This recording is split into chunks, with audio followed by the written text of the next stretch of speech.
Olá a todos e todas, sejam muito bem-vindos a mais uma reunião do Ambulatório de Endocrinologia do Exercício e do Esporte da Unifesp. A temática da aula de hoje vai ser apresentada pela doutora Mariana Maier, com o tema Mioesteatose no atleta, aliado ou inimigo para a saúde. Mari, é com você. Obrigada. Boa tarde, pessoal. Bom, meu nome é Mariana, eu sou residente do primeiro ano da Medicina Esportiva, aqui da Unifesp, e hoje a gente vai conversar sobre um tema que gera muito debate, que é a mioesteatose em atletas. Será que esse acúmulo de gordura muscular, ele representa um risco ou uma adaptação funcional? É isso que a gente vai falar aqui hoje. E o nosso objetivo nessa aula vai ser entender como a mioesteatose, ou se ela tem dois lados. Em alguns contextos, uma reserva energética adaptativa, e outros, ela sinaliza uma disfunção metabólica.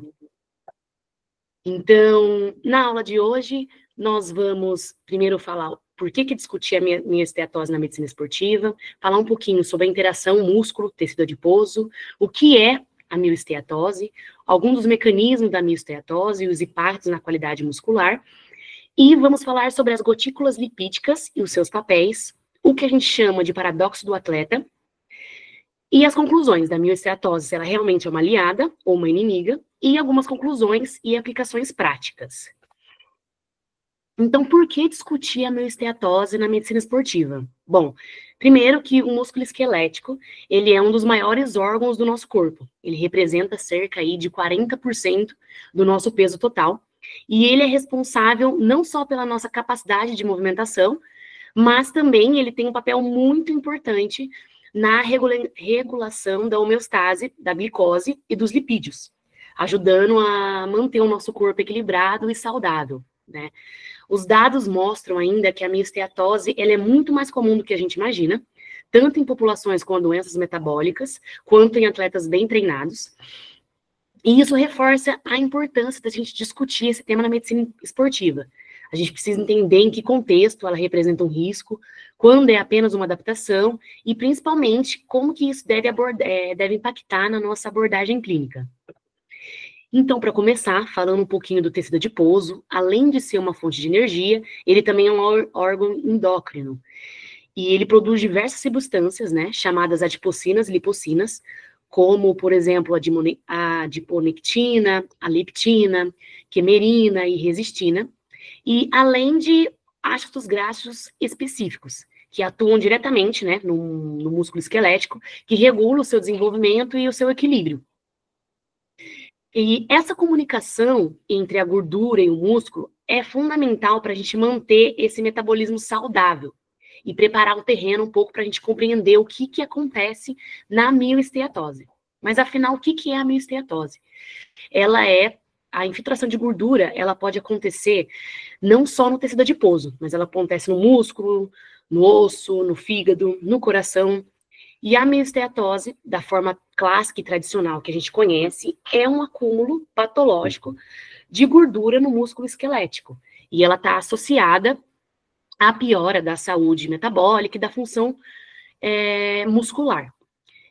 E é importante a gente destacar que a mioesteatose ela é uma doença distinta da sarcopenia, que é a perda de massa e força muscular que é típica do envelhecimento. No músculo, a gordura pode estar depositada entre as fibras musculares, conhecida como o tecido adiposo intermuscular e a gordura intramuscular, ou dentro das próprias fibras, como as gotículas lipídicas, que a gente chama de IMCL, que a gente vai falar um pouquinho delas mais para frente. Então, aqui tem um esquema do músculo e dos 3 depósitos diferentes de gordura no músculo esquelético. Então, fazendo uma breve revisão, né, o músculo esquelético, ele é composto de miofibrilas, essa intramiocelulares, fibras musculares e dos fascículos, né, que são unidos aí por essas camadas de tecido conjuntivo espessos, que é o epimísio, o perimísio e o epimísio.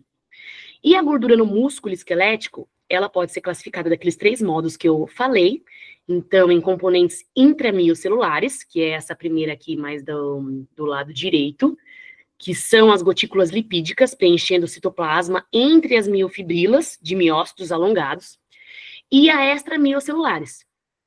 E também os adipócitos, eles podem se infiltrar, aqui mais do lado esquerdo, entre as fibras musculares e os fascículos. Bom, quais são os mecanismos da mioesteatose, né? Ela surge principalmente por conta de uma disfunção mitocondrial, que aí reduz a capacidade do músculo de usar essa gordura como uma fonte de energia. A inflamação local e as mudanças hormonais do envelhecimento também agravam esse quadro. E aqui a gente tem uma imagem explicando exatamente a mioesteatose. Então, tem os fatores que a gente pode levar, que é o envelhecimento, a lesão muscular, doenças metabólicas ou não metabólicas, e o desuso e a inatividade, né? Tem uma cascata aí de genes e de maneiras que afetam esse músculo, levando à mioesteatose. Bom, a presença de mioesteatose, ela compromete diretamente a força, a mobilidade e a resistência muscular, o que gera um problema significativo. Tudo isso foi uma revisão, e tudo isso que a gente já sabe, mas e nos atletas? Realmente é tudo isso que gera? A forma clássica, como a gente conhece a mioesteatose, é a mesma forma em atletas? Então, antes de começar, a gente precisa falar um pouquinho sobre as gotículas lipídicas, né? Que elas ficam dentro das fibras musculares e elas funcionam como um reservatório de energia e ajudam a proteger a célula contra o estresse que é causado pelo excesso de gordura e mantém esse equilíbrio celular. Então, alguns estudos recentes, eles mostram que a dinâmica dessas gotículas pode até influenciar o destino das células tronco musculares.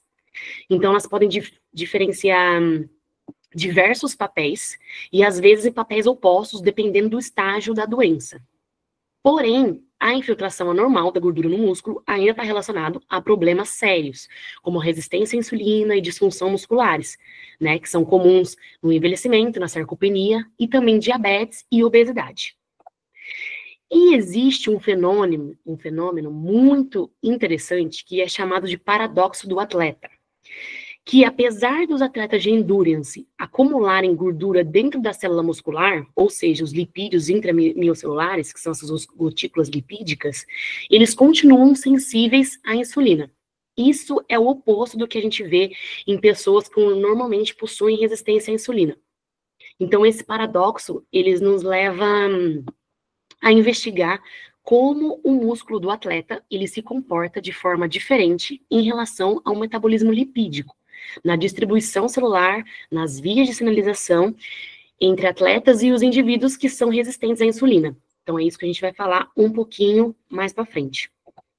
Então, começando em relação ao armazenamento de lipídios, a principal diferença entre os resistentes à insulina e os atletas de endurance é no tipo e na forma como essa gordura é armazenada. Então, nos atletas, o armazenamento é um pouco mais organizado.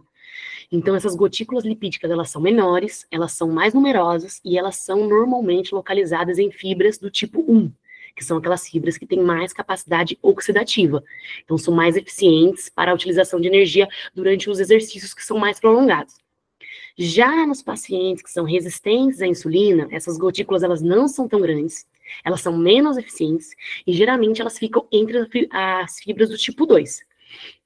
Então, isso favorece um acúmulo de substâncias tóxicas, como as DAGs, que são os diacilgliceróis e ceramidas, e isso atrapalha na ação da insulina. Agora, um outro fator muito importante nessa diferenciação é a função mitocondrial. Então, os atletas, eles possuem uma maior densidade mitocondrial e eles conseguem oxidar gordura com mais eficiência. Então, o que isso significa? Que eles conseguem usar os IMCLs como fonte de energia sem ter esse acúmulo tóxico. Já as pessoas que são resistentes à insulina, elas têm mitocôndrias menos eficientes, o que contribui para que esse acúmulo de gordura seja mais prejudicial e, consequentemente, aumenta a resistência à insulina. Então, estudos mostram que essa relação entre o conteúdo da IMCL e a capacidade oxidativa das mitocôndrias é um melhor preditor de resistência à insulina do que se a gente só vê quais são os conteúdos das gotículas lipídicas isoladamente. Um outro ponto também muito importante é que o paradoxo também se explica por essas vias de sinalização, que é diferente também em atletas e em pessoas que têm essa resistência à insulina. Então, os indivíduos que têm a resistência à insulina, eles possuem uma enzima chamada PKC, que essa enzima, ela é ativada em excesso, e isso prejudica a sinalização da insulina. Já nos atletas, mesmo que eles possuem maior quantidade de gordura na célula, essa via ela não é ativada da mesma forma. E um dos motivos é essa presença dessa proteína, que é a PLIN5, que ela protege e ela organiza essas gotículas lipídicas e ela impede que elas se tornem tóxicas. E, por fim, os atletas também possuem algumas adaptações moleculares. Então, por exemplo, alguns genes, como esse gene PGC1A, ele regula a biogênese mitocondrial e as proteínas de transporte e oxidação dos ácidos graxos, elas são mais espessas, são mais expressas. E as enzimas ajudam a reciclar também essas gotículas lipídicas, como, por exemplo, a ATGL, que também elas são mais ativas nos atletas e ela mantém também esse equilíbrio entre o armazenamento e a oxidação dos lipídios. Então, aqui tem um desenho explicativo falando das diferenciações entre pacientes que são atletas de endurance e pacientes que possuem doenças metabólicas, como diabetes tipo 2, em relação a essa diferenciação na quantidade, no tamanho dessas gotículas lipídicas. Bom, então algumas conclusões que a gente tira é que o paradoxo do atleta, ele mostra que nem todo acúmulo de gordura é necessariamente ruim. Então, o contexto importa bastante pra gente. Então, aonde essa gordura tá, como ela é usada e como o corpo responde. E aí, com base nisso, tem algumas futuras intervenções que a gente pode estar se concentrando aí nos estudos, que é em relação a estudar um pouco mais a função mitocondrial e o perfil dessas gotículas lipídicas. E só para poder resumir um pouco, o paradoxo do atleta, então, atletas de resistência, eles apresentam altos níveis dessas gotículas lipídicas, só que eles ainda mantêm essa alta sensibilidade à insulina, ao contrário dos indivíduos que com a resistência à insulina. E não é só a quantidade, mas a qualidade e a localização, então a morfologia, como o tamanho e o número das gotículas e a distribuição dessas gotículas, são muito fator-chave, assim, para a gente ver em relação à questão da qualidade, da sensibilidade à insulina do músculo esquelético. E os atletas, diferentemente dos pacientes com diabetes, eles possuem gotículas lipídicas menores, mais numerosas, e em fibras tipo 1, nas regiões intramiofibrilares, com alta expressão dessa proteína de PLIN5. Já o diabetes tipo 2, eles possuem essas gotículas lipídicas maiores, menos numerosas, e nessa fibras do tipo 2, e são em uma região diferente, com um acúmulo de substâncias tóxicas. Então faz um desequilíbrio aí dessa questão, chamando de lipotoxicidade. E a capacidade oxidativa importa, e muito. Então, tem uma alta densidade mitocondrial e mais eficiente a oxidação desses ácidos graxos, protegem os atletas desses efeitos ruins, dessas gotículas lipídicas.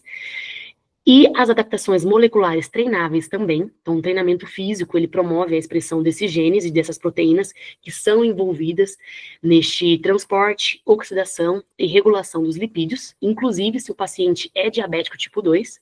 Então, já tem alguns estudos que pegam o paciente antes do treino e eles dosam e veem como que é o perfil desse paciente, e depois de 6 semanas de treino, ele já vê que esse paciente apresenta essas adaptações. E algumas intervenções possíveis, como esses programas de exercícios físicos combinados, que eles podem induzir nessa mudança, né, desse perfil muscular em pacientes com DN2, que a gente chama que a gente aproxima desse fenótipo do atleta.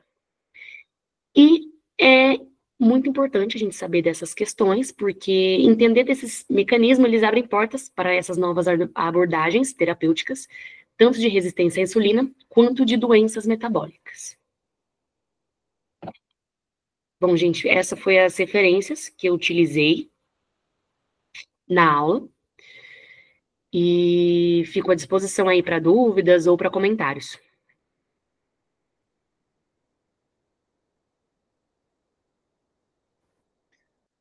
Parabéns, Mari, muito bom mesmo. Nossa, uma abordagem que vem para mudar paradigmas, né? Sobre a questão da qualidade da gordura infiltrada, se a gente puder falar sobre isso, né?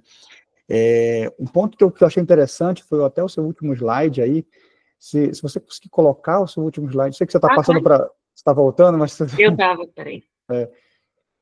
Eu achei interessante o ponto onde você fala que uma das questões de diferença é na localização. Esse aí. É na localização onde está a gordura que determina, em boa parte, aí, a qualidade que vai ser utilizada essa gordura. Se essa gordura vai ser mais deletéria ou se ela vai ser mais utilizada como fonte de produção energética, né? E para o atleta, o que diferencia, pelo que eu estou entendendo aqui, para o atleta o que diferencia vai ser que essa gordura, ela está na região intramiofibrilar, e é isso que determina se vai ser usada ou não. Eu entendi certo, Mari? É isso? Isso, tanto é que não é só a região da localização, né, mas é também a morfologia delas. Então, porque na verdade tem que manter um equilíbrio, né? E nos pacientes que não são atletas, eles não têm esse equilíbrio e acaba gerando essa lipotoxicidade. Então, nos pacientes que são atletas, por ter esse equilíbrio, dessa capacidade oxidativa e do uso, né, mais eficiente, por conta de todas as adaptações que eu comentei, é por isso que não se torna em níveis tóxicos. Interessante. E aí, o segundo ponto é que em pessoas que têm essa lipotoxia, essa esteatose muscular, com o treinamento elas conseguem fazer essa mudança, não é?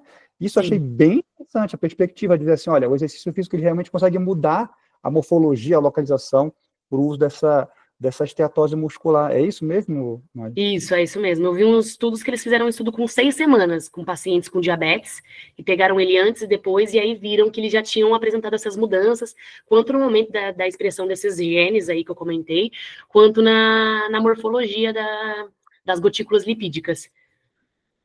Com 6 semanas de treinamento. Mas ele especificou qual foi o tipo de treinamento? Ou se foi o Não, eu não cardio geralmente é entrei, mais não, estudado, né? Então, eu não entrei nesse estudo, assim, para ver exatamente como foi feito. A gente vê se a gente for pegar na PubMed e fazer um levantamento de todos os estudos, 90% é cardio, porque é o que mais fácil de ser reproduzido. Né? Ó, o Cádio levantou a mão, a Adriana levantou a mão, tem 2 pessoas aqui. Ó. Acho que a Adri falou antes. Pode Vai falar. lá, Adri, manda aí.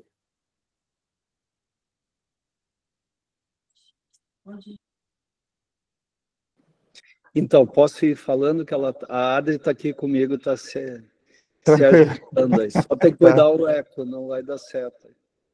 Tá bom. Se quiser vir falar aqui, Adri, senta aqui do meu lado. Então, Mariana, parabéns, muito legal o tema. É algo bem, assim, inovador, esse conceito, né, de mioesteatose, de infiltração de gordura muscular. Né? Tem uma fisiologia na medicina, tudo vai se encaixando, né? Eu acho que esse paradoxo do atleta ele se encaixa bem nisso, porque essas gotículas são essas gotículas lipídicas, elas deveriam estar disponíveis como substrato energético, né? Então, dependendo do grau de condicionamento, o indivíduo tem uma capacidade oxidativa maior e aí ele acaba usando isso como um substrato energético, então essas gotículas seriam do bem. Só para fazer uma aplicação prática, assim. E os indivíduos que são sedentários, têm obesidade, têm diabetes, eles têm uma disfunção nisso. A própria resistência à insulina faz isso. Aí, voltando lá, como essa oxidação, ela acontece a nível intracelular e depende da função mitocondrial, o exercício físico, ele ativa isso, né? Então, tem aquelas UCPs, que são proteínas de desacoplamento, que elas são ativadas com exercício físico. A irisina, por exemplo, faz isso, né, quando é liberada. E os indivíduos sedentários, eles não têm essa capacidade. Também essas gotículas, elas têm não sei se tu chegaste a ler, Mariana, das PLINs. Tu chegaste a ver, não? Não fui tão específica. Na realidade, essas PLINs, elas são proteínas, né, que estão em volta dessas gotículas, né? E tem vários tipos de plins, né? O nome científico dessas plins é perilipinas, né? E essas plins, existem plins do bem e existem plins do mal, né? Por exemplo, a plin mais abundante, parece que se expressa mais em atleta, é a plin do tipo 5, plin 5. Então, esses atletas... sim, essa daí, isso, não, essa daí tá na aula, foi a Plin 5, exatamente essa então, que eu não sabia o nome. 5, essa Plin 5, que é a perinolipina, né?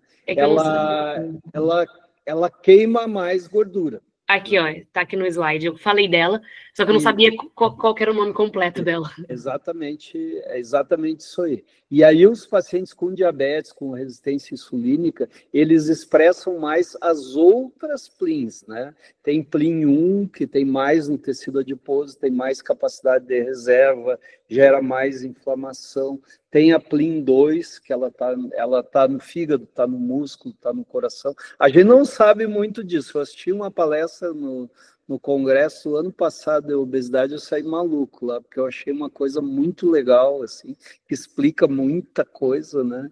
E o raciocínio, assim, resumindo, seria isso. O indivíduo que é metabolicamente ativo, que é condicionado, ele utiliza melhor essas gotículas que estão armazenadas ali nas células, né? Nós estamos falando do músculo, mas isso acontece em outras células. E o indivíduo descondicionado, ele já vai utilizar menos e ele vai ter um tipo de proteína. Vocês imaginem que nem o bom colesterol e o mau colesterol, né? Então, depende, no caso do colesterol, da apolipoproteína que ele tem. Não é? Se é uma apolipoproteína protetora ou se é uma apolipoproteína deletéria.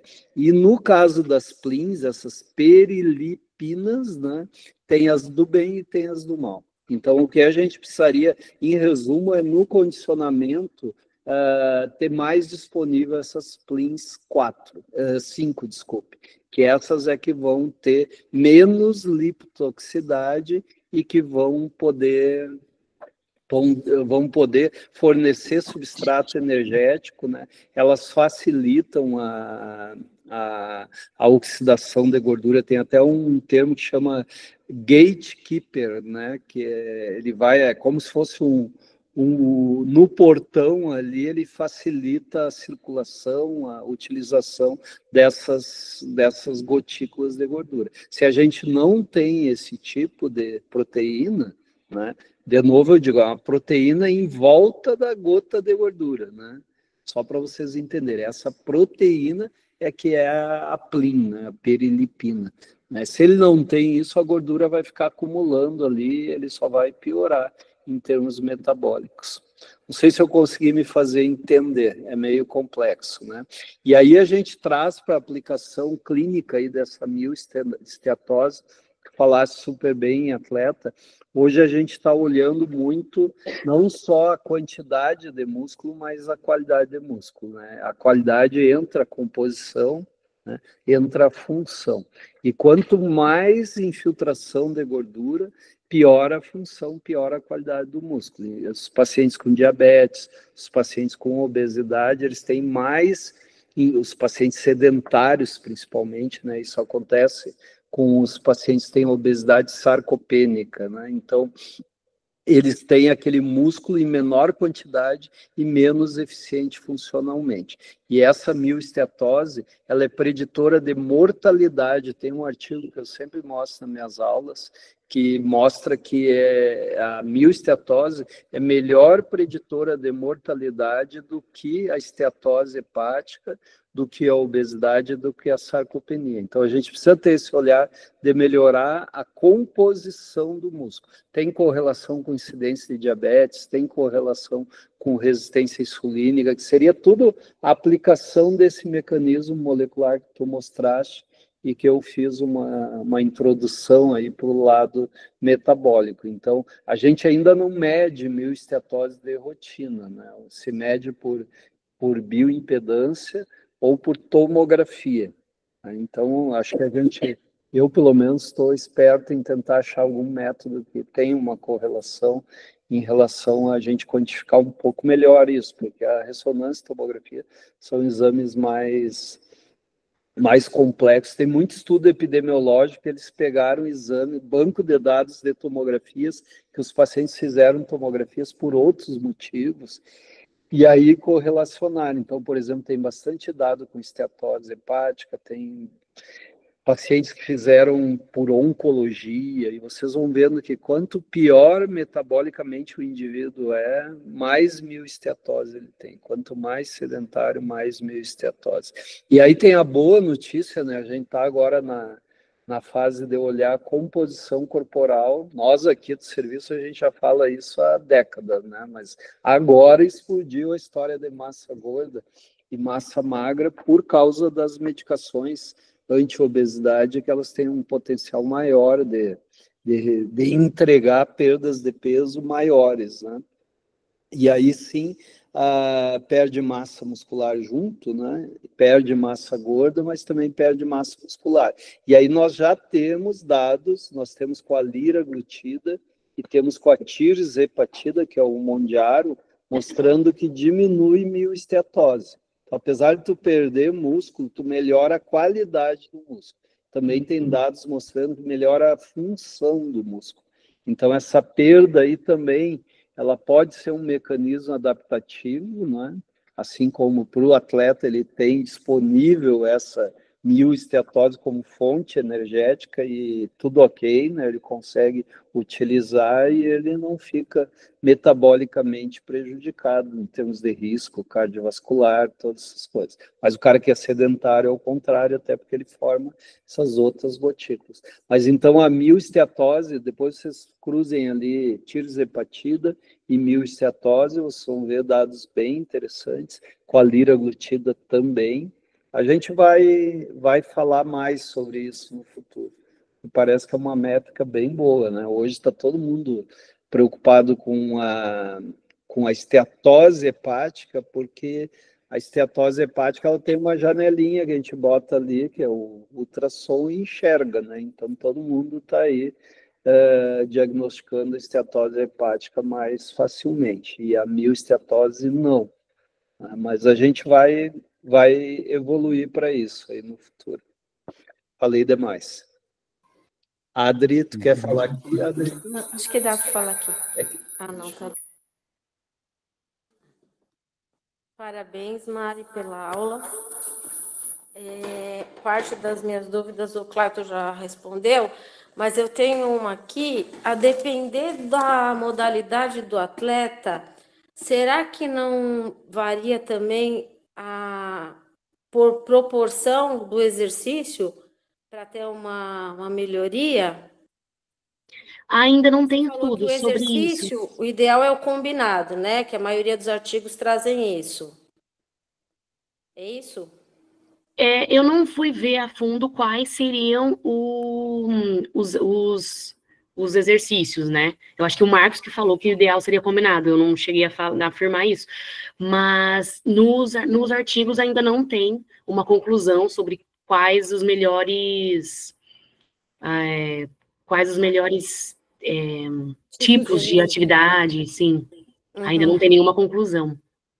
Tá bom, obrigada.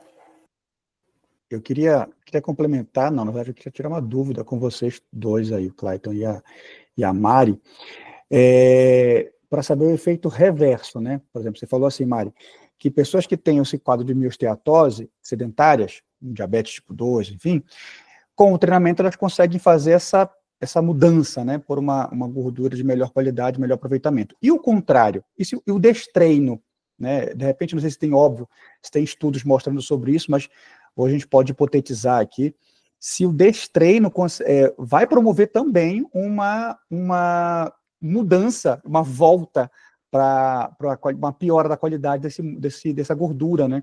Eu queria levantar essa pergunta aqui. E aí, aproveitando também, uma aula que o Clayton deu que foi bem interessante sobre a questão de ciclos de sanfona, né?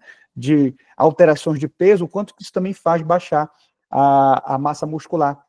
E aí eu queria também emendar para você, Cleiton, se você tem alguma contribuição sobre isso, se pessoas que fazem muita ciclagem de peso tem piora nessa qualidade aí da esteatose por conta da sarcopenia, enfim, a gente debater sobre isso. Você tá no mudo, Cleiton. Dados assim para referir sobre isso eu não teria, mas eu acho que dentro do raciocínio fisiopatológico, isso que é o bonito, né, da endócrino, da parte de exercício, porque as coisas vão se interligando, né? Então, esses pacientes sarcopênicos, eles têm mais disfunção mitocondrial, eles têm mais essas gotículas, né? Eles têm mais essas PLIN anômalas e, consequentemente, eles vão ter mais acúmulo de gordura, vão ter mais mioesteatose e vão ter menos saúde cardiovascular e metabólica, né? Eu, ao meu ver, é óbvio que teria que ter estudo com um desenho específico para responder estas perguntas aí, mas a correlação ela é bem provável, né? Quanto mais sedentário, mais obeso, com mais resistência insulínica, o indivíduo vai ter esse perfil de acúmulo anômalo mais acentuado. Não é nem a quantidade também, a distribuição, né? De repente tu começa a acumular isso no abdômen, no fígado, no coração, no músculo, né? Diferente do que um paciente normal acumularia no subcutâneo, por exemplo, né? Que seria o objetivo do tecido adiposo, é ter gordura para fornecer substrato energético. Aí tu tem um tipo de gordura que ela é metabolicamente ruim e que ela acaba se localizando em órgãos ou em locais onde normalmente ela não deveria existir, por exemplo, na parede das artérias.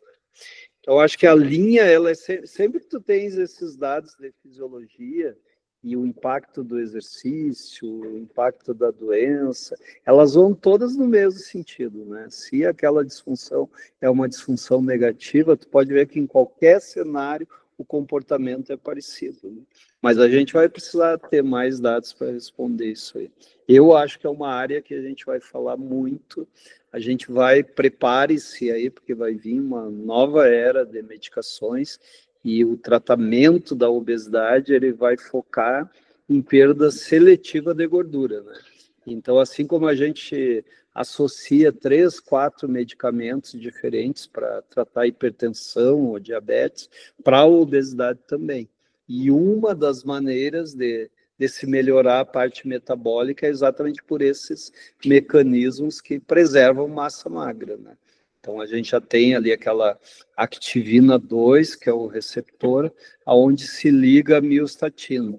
Então, a gente consegue bloquear esse receptor, ou a gente consegue ter um anticorpo contra a miostatina, ou a gente consegue ter um análogo da folistatina, tem um efeito antagônico, né, em termos de exercício. Então, isso aí, o impacto intracelular do bloqueio ou da ativação dessa via da activina, ela vai mexer em toda essa cascata, né? Então, lá a nível mitocondrial ou a nível de acúmulo de gordura no citoplasma da célula, a gente vai ter uma via metabólica favorável do exercício, do peso ideal, ela vai utilizar mais fácil essa gordura como substrato energético. Uma via metabólica negativa, desfavorável, né, com resistência insulínica, com sedentarismo, ela não vai utilizar, e aí essas gotículas vão se acumular e tu vai perder função. Sempre que tu altera a composição da célula, tu gera mais apoptose, né?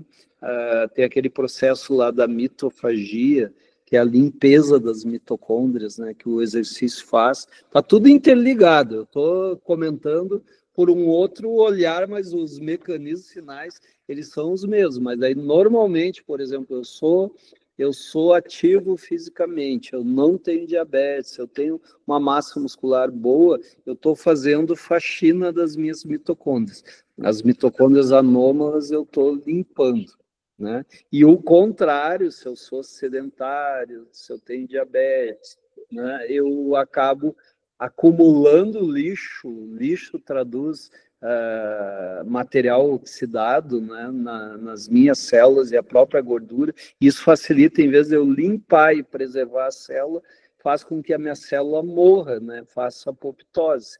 E aí, com essa apoptose, é que o indivíduo tem toda aquela cascata negativa, né? É bem interessante. Eu tenho lido esses mecanismos aí, não sei se eu consegui fazer vocês entenderem bem, né, porque é algo complexo, mas eu estou dando o link da aula da Mariana, talvez entrando um pouquinho mais para dentro da célula, né, mais molecular, mas também já dando a aplicação prática. A gente está já vivendo isso, porque agora no ADA já foi mostrado o resultado da semaglutida com o bimagrumab, né, que é um bloqueador de receptor da miostatina. E vem vários, eu fui num congresso de obesidade, o europeu de obesidade, e ali a gente juntou pelo menos 5 moléculas novas, né, que agem todas nessa via.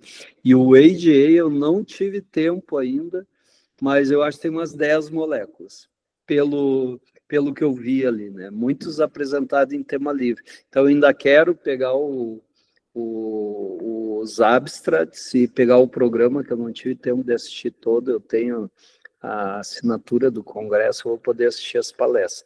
E eu vou preparar um material só disso, assim. E não adianta, quando tu vê um movimento acontecendo, né? Então, é muita molécula nova que mexe nessa via e que a indústria está investindo. A indústria não investe onde não dá dinheiro, né? Então, aí vocês que são da parte do esporte, né, do músculo, acompanhem, porque às vezes tu perde a linguagem, é um detalhe, né? Mas tu não consegue entender a linguagem. Aí quando vier a aplicação daquilo, óbvio que vocês vão lá decorar os resultados dos trials, vão ver os resultados, mas é diferente de ter o raciocínio fisiopatológico, né? Então, convido vocês a acompanharem essa bibliografia, né? Tanto desses drops de gordura, né? Que seria a tradução para o português, né? Dessas gotículas de gordura, essas PLIN, todo mundo anota aí, bota no GPT, no Open Evidence, né, e leiam sobre isso, que eu acho que é bem interessante. Essa questão da mioesteatose também, e a composição corporal, acho que vocês já estão mais, é uma linguagem que vocês já estão mais familiarizados, né, mas até pouco tempo atrás, boa parte dos clínicos não tinha esse olhar sobre a massa magra, né, e agora é a bola da vez, né.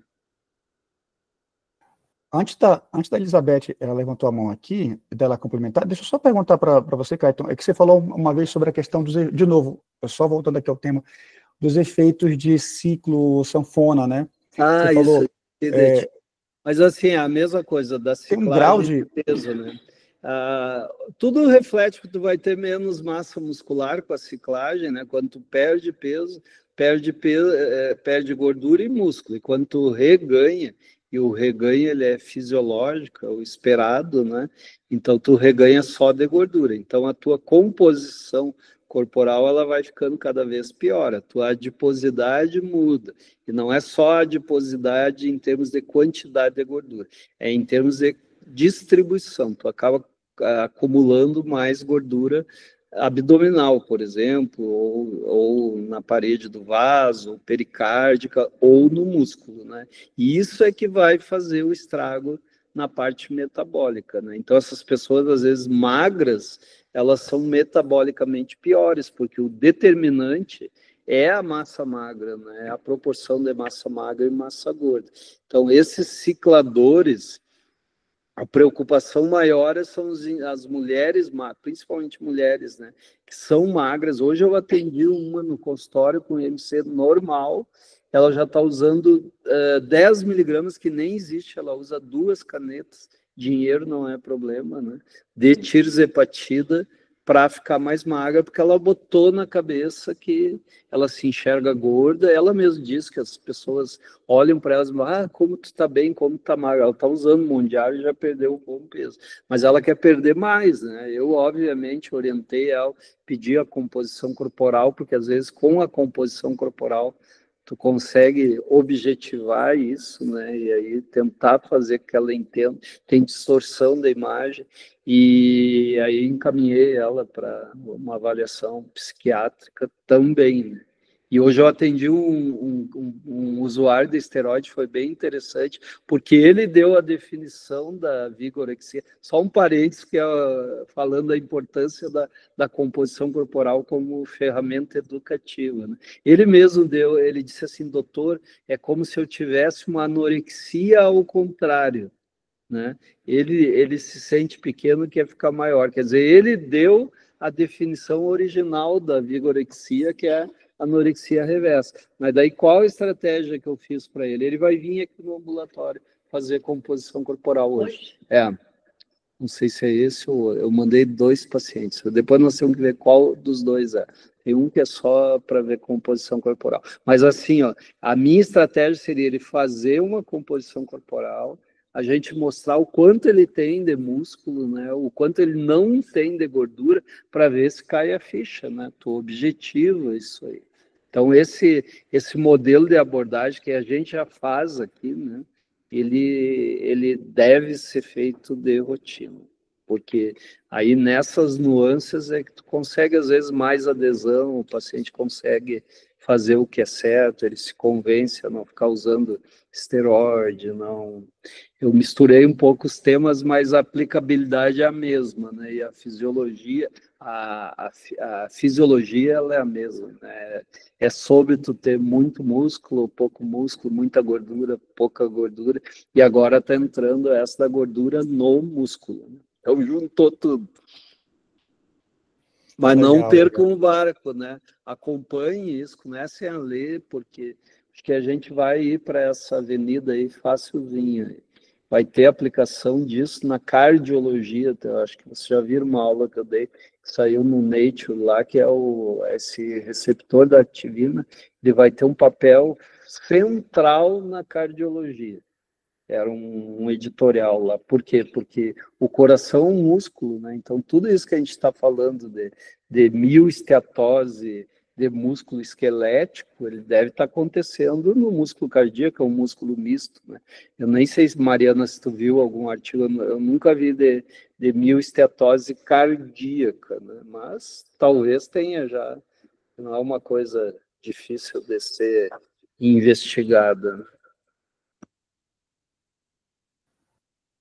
Interessante. A Elizabeth levantou a mão, só que ela baixou de novo. Você quer falar de alguma coisa, Elizabeth? Não, só queria ver se com o professor Clayton, assim, porque falando de composição, né, Clayton, mas a gente faz muito por grupo, né, massa magra, massa gorda. A gente ainda não consegue ver mesmo como é que está essa massa magra, como é que essa parte da gordura infiltrada dentro dela, a composição ainda não consegue ser tão precisa, né? Na verdade, é uma ideia, mas é o que você falou, eu acho ela também uma ferramenta excelente para a gente mostrar. E isso que você falou dessa paciente sua aí, que já está com MC normal e continua tomando medicação, o grande lance, né, Cláudia, é que ela vai perder massa magra, massa gorda, mas ela também vai perder massa magra. Aí eu queria perguntar... Vai piorar mais ainda. Vai piorar mais ainda. A gente tem muito magro, quando a gente fazia a composição lá, tinha gordura desequilibrada com relação à massa magra, massa gorda, desculpa. E vai entrar uma medicação nova aí, que a promessa é que talvez perca menos massa magra, né, Clayton? E eu fico até com medo quando essas drogas novas falam tanto assim, que aí quem não tem indicação está querendo usar, achando que vai ganhar massa magra. Na verdade, não vai ganhar. É que na perda, a proporção de perda de massa magra vai ser menor do que a gorda. E sabe que os trabalhos mostraram um ganho de 3%. Então... Pois é, mas esse ganho, Clayton, é isso que eu ia perguntar. Assim, foram alguns trabalhos. Esse ganho é independente de atividade física ou tem que estar fazendo... Ele é independente também do volume muscular. Porque às vezes tu diminui a esteatose porque tu diminuiu tudo, diminuiu o músculo também, mas isso. Não, uma mesma área de músculo, isso o trabalho tanto da liraglutida quanto da tirzepatida mostraram isso, né? Eles mostraram, tem um slide que eu mostro também, que são 3 homens com o mesmo IMC, mesma gordura visceral, mesma idade, e um tem 5% de infiltração de gordura intramuscular, o outro tem 10 e o outro tem 15, né? E tu consegue ver, assim, é o que a gente vê no dia a dia, né? Eu, pelo menos, eu olho para o biotipo da pessoa, eu já sei, né? Os caras têm síndrome metabólica, não tem, porque a distribuição de gordura, a proporção da perna é diferente, né?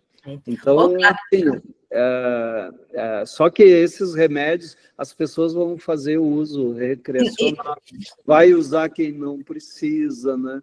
Talvez, se tiver segurança, pode ser que seja até um resgate para o pessoal não ficar usando testosterona, né? Mas a gente não tem dados disso, né? Tem alguns dados negativos desses medicamentos em trials foram abandonados, por exemplo, por hipertrofia de fibra muscular vascular, né? Da parede do vaso.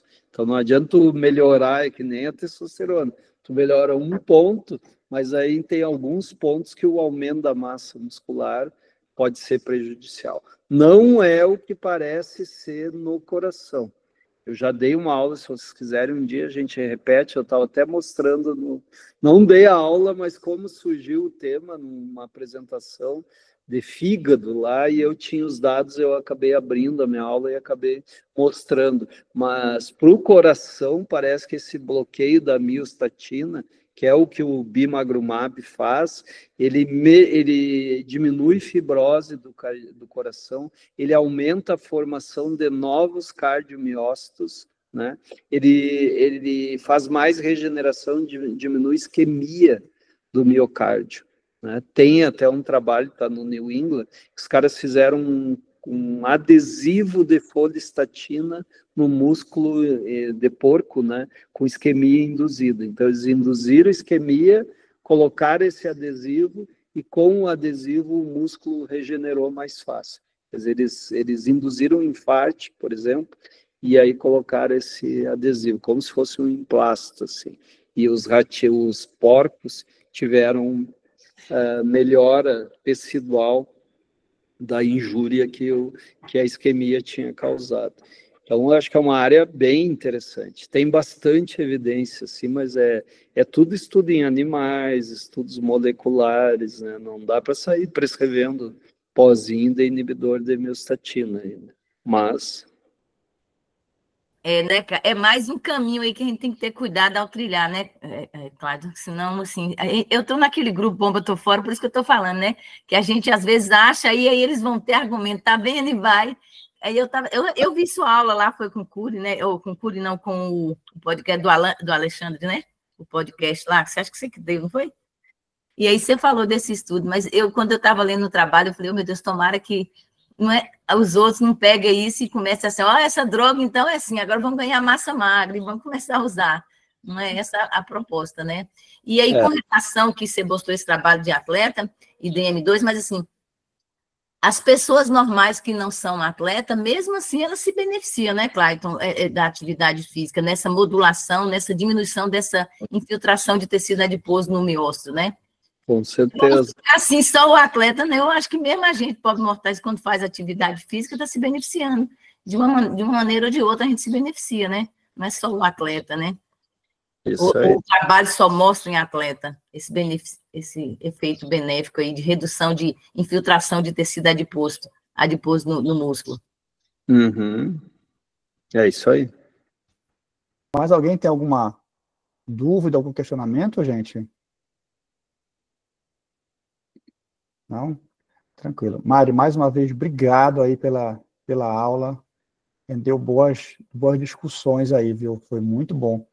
Talvez a gente possa pedir uma aula sua também, Clayton, sobre esse assunto, sobre a questão de alteração da composição de gordura intramuscular, né, relação com peso, diferentes níveis, né, de sedentário, atleta, enfim, tudo, até os vários anabolizantes. Mas é isso. Mari, obrigado mais uma vez, obrigado a todos pela presença e nos vemos. Obrigada, gente. Tchau, tchau. Valeu, parabéns.